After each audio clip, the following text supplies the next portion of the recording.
Hey everyone, if you cannot afford collagen supplement, then this video is for you because today I'll be sharing my top-notch face masks that will get you instant glass skin, that will remove all wrinkles from your face and give you glowing skin. So let's go.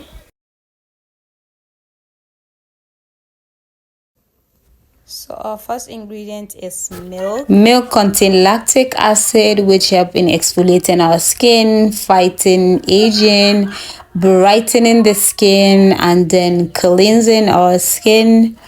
It also hydrates our skin and fade dark spots. So milk is good for the skin. Like, you have to try it.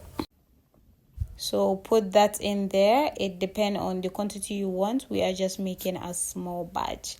Our next ingredient is coffee. You know how I feel about coffee. You know how important coffee is when it comes to skin tightening.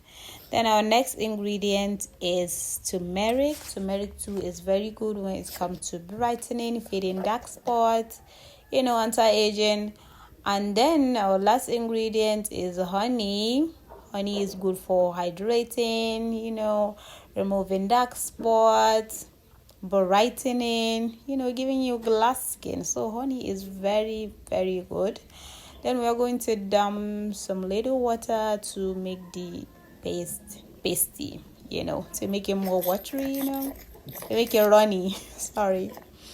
So it's a small badge, because I'm only using it for the face and neck. So you can use it on your hands, also on your feet, anywhere, and you can do this each and every day if you want.